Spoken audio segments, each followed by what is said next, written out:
안녕하세요. 책 읽는 뮤즈입니다. 오늘 소개할 책은 여보, 우리 1년만 쉴까? 글, 사진, 문평온. 한 달 살기, 육아휴직, 미니멀리즘, 짠내 투어, 가족, 육아, 힐링, 2살 여행 이런 키워드로 쓴 책인데요. 이 책을 읽고 정말 제주도에서 한 달 살기를 정말 꼭 해보고 싶다는 생각이 들었습니다. 출판사는 무한.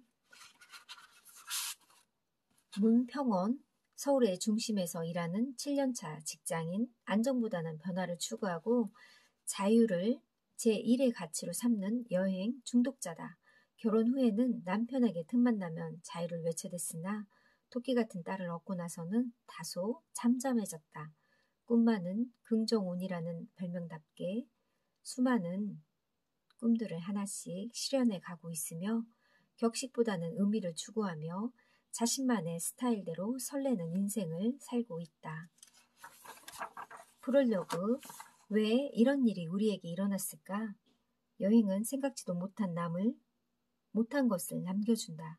이곳저곳을 누비며 내가 모르던 세상을 알게 되면 이런저런 생각이 툭툭 튀어나오기도 하고 평소에 감히 꿈꿔볼 수 없는 것에 도전해볼 용기를 갖게 된다. 문득 여행 중에 우리 가족의 지난 이야기를 책으로 담아볼까 생각했는데 돌아와서 곧장 책상 앞에 앉은 나를 발견했다. 나를 불행을 행복으로 바꾼 우리의 이야기를 하고 싶었다. 위기의 상황을 이렇게 헤쳐나간 가족도 있다고. 1년간의 방랑 생활을 통해 우리는 위기를 유쾌하게 기회로 전환시킬 수 있는 힘과 지혜를 얻었다. 또다시 우리 집에서 위기가 찾아온다 해도 이젠 두렵지 않다. 전보다 훨씬 더 유연하게 그 상황을 헤쳐나갈 용기를 얻었으니까. 시간이 흐르고서야 알았다. 이건 하늘이 우리에게 준 출산 축하 선물이었다는 것을. 목차 1. 하늘의 장난이 시작되다. 2. 손에 쥔 것을 내려놓다. 3. 당장 떠나라는 거야. 4. 휴식이 삶이 되는 곳.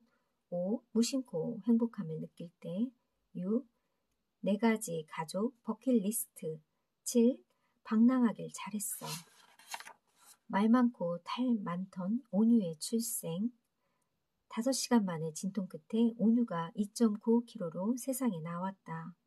진통하는 내내 이 고통이 영원히 끝나지 않을까봐 절망했던 나는 이제 모든 게 끝났다는 생각에 안도의 한숨이 새어나왔다. 친구들은 꽃바구니를 하나를 안고 나를 찾아왔다. 신생아 검진을 해야 하는데 어떤 검사를 할 건지 체크해 달라는 거였다. 선천성 대사 이상 검사, 심장 초음파, 두부 초음파, 심장 요로계 초음파, 청력, 망막, 유전체 검사. 평소 같으면 이런 데에 돈 쓰는 것을 싫어하기에 기본 검사만 해주세요라고 했을 테지만 온유는 임신 중에 문제가 한 번 있었기에 우린 모든 검사를 해달라고 요청했다. 온유는 임신 중에 문제가 있었다. 태아 목투명대 검사에서 온유는 기준치보다 훨씬 두꺼운 수치가 나왔다. 태아 목투명대의 기준은 3mm이다. 병원마다 기준이 조금씩 다르긴 하지만 보통 3mm 이하일 때는 정상으로 보고 3mm가 넘으면 기형아 확률이 높다고 판단하는데 온유의 목투명대 두께는 정상 수치보다 훨씬 두꺼운 5mm였다. 태아의 목투명대 두께는 염색체 이상과 관련이 있어요. 염색체 이상의 대표적인 다운 증후군, 터너 증후군 등이 있고요. 하지만 목투명대가 두꺼워도 실제로 문제가 없는 경우도 많으니 너무 걱정하지 말라고 큰 병원에 가서 윤모막 검사나 양수 검사를 받아보라고 의사는 얘기했다고 합니다.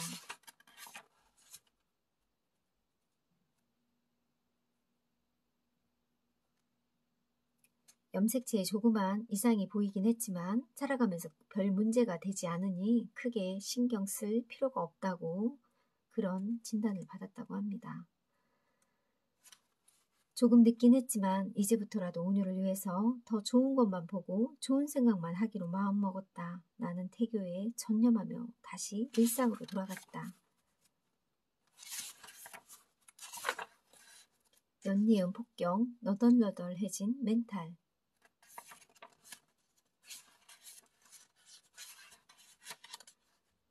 댄디 워커 증후군.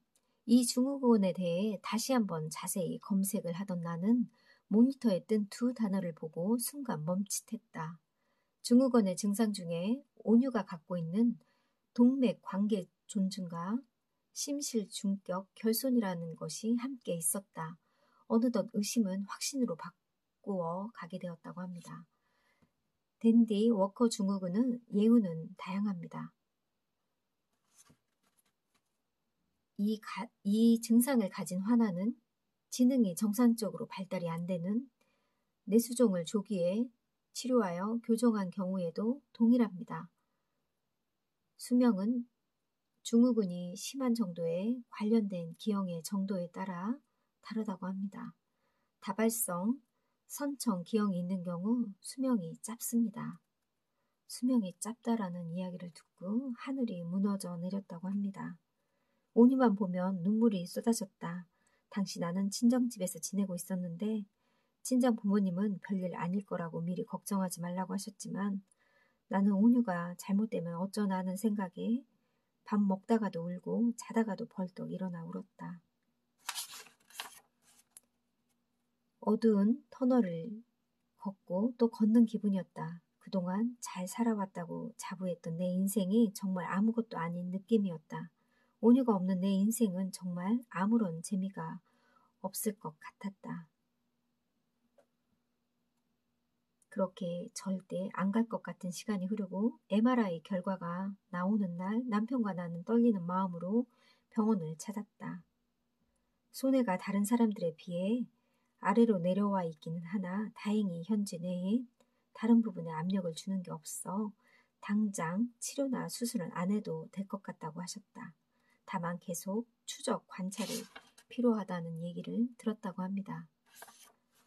집으로 돌아온 나는 비로소 온유를 보면서 다시 웃을 수 있게 되었다. 이분은 온유를 임신했을 때부터 이후에도 계속 조금 고민과 힘듦이 많았던 것 같아요. 정말 다행입니다. 여보, 같이 육아 휴직할까? 3번의 굵직한 폭격을 당하면서 내 몸과 마음은 많이 피폐해졌다. 목 투명대 심장 뇌에 관한 이야기를 듣고 얼마나 정말 놀랬을까요? 갑작스런 제안에 남편은 눈이 동그래져서 나를 쳐다보았다. 수입은 크게 줄게 됐지만 돈보다 지금은 온유가 더 중요한 것 같아. 우리 당분간은 온유랑 함께 시간을 보내는 게 어때? 남편은 지친 내 눈을 한없이 바라보다 고개를 끄덕이며 대답했다. 남편은 다음날 육아휴직을 할 수 있는지 알아보았다. 다행인 아내인 내가 휴직 상태임에도 불구하고 가능하단 답변을 받았다. 내년 1월 1일부터 6개월간 우린 함께하는 거야.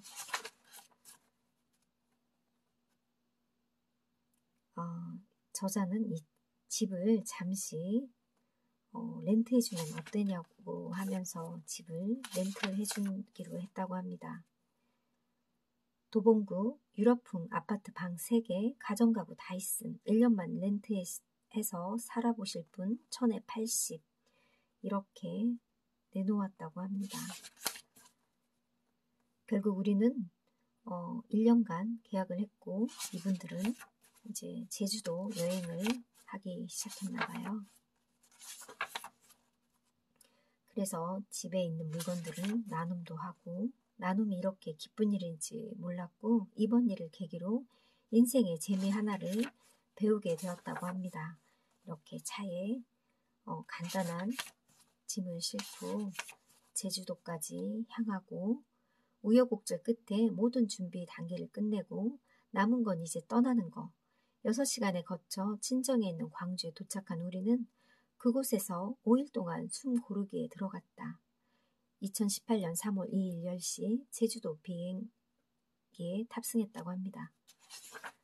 그렇게 제주살이는 그렇게 시작되었다고 합니다. 제주살이 교훈, 뭐라도 시도는 해보는 게 좋다.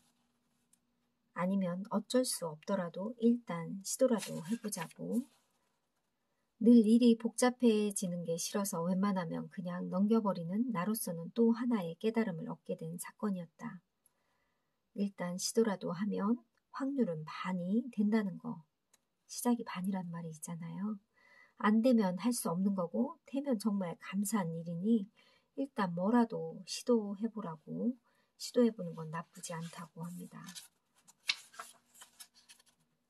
이렇게 제주살이를 하면서 집에서 10분 더 보면 이런 아름다운 해변을 마주할 수 있고 정말 보기만 해도 너무 좋습니다. 제주살이 하면서 가장 좋았던 곳, 그렇다면 고민할 것도 없는 함덕이다. 제주의 가장 아름다운 모습을 함축해 놓은 곳, 양가 부모님은 함덕 바다를 가장 잘 볼 수 있는 델문도라는 카페에서 만나셨다. 저도 이 카페를 가봤는데 너무 아름답고 주변에 함덕 해변도 있어서 참 좋았던 기억이 있습니다.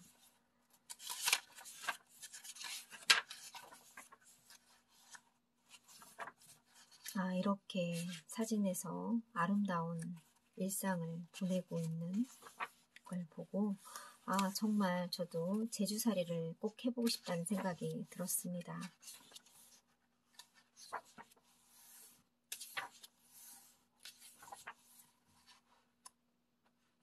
조금 느려도 괜찮아.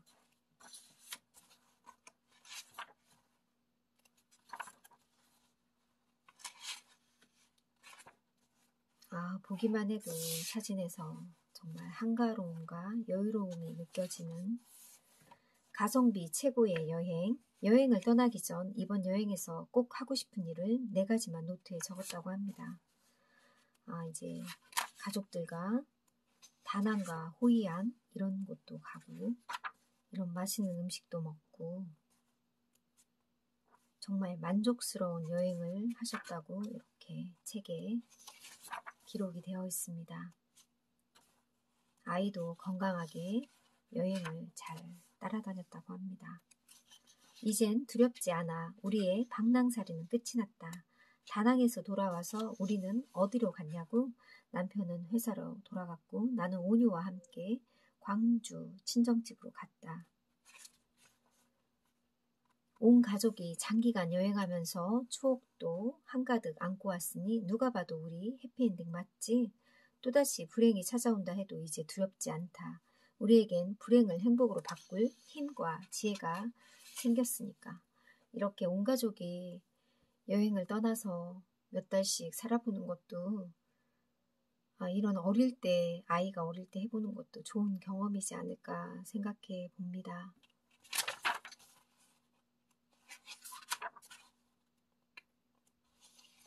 감사하면서 아직까지 누구나 당당하게 누릴 수 있는 권리가 아니라는 사실에 마음 한구석이 불편했다.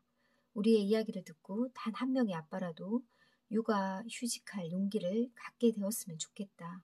그 아빠의 이야기를 듣고 또 다른 아빠가 휴직을 하고 또 다른 아빠가 휴직을 하고 이렇게 하다 보면 대한민국 모든 아빠들이 눈치 안 보고 육아 휴직을 할 수 있는 날이 오지 않을까 간절히 바라본다. 꼭 그런 날이 오기를. 정말 이렇게 눈치 보지 않고 이게 하나의 트렌드나 유행이 되어서 모든 대한민국의 아빠들이 육아 휴직을 내고 여행과 가족들과 충분한 사랑을 하며 가족 애를 느끼는 그런 시간들이 있었으면 좋겠네요.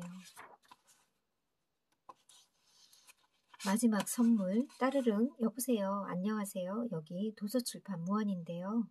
그 뒤로 어떤 이야기를 주고받았는지 기억나지 않는다. 1년 동안 이렇게 보낸 지난 기억들과 글을 써내면서 이 출판사에서 이 책을 내자고 해서 책을 내었다고 합니다. 초판 1세 펴낸 날 2018년 9월 7일 여기서 슬퍼만 할 수 없었다. 그 순간 우린 행복을 선택했다. 우린 잘한 선택일까? 이젠 돌이킬 수도 없었다. 무조건 앞으로 직진할 수밖에. 1년간 우리 가족의 특별한 모험은 이미 시작되었다. 이 책은 어려움도 있었지만 가족애를 더 많이 느끼고 사랑하는 가족의 힘을 많이 느낀 저자가 여행을 통해서 행복함과 가족애를 느낀 그런 글들과 그런 힐링이 되는 그런 책이었습니다. 감사합니다.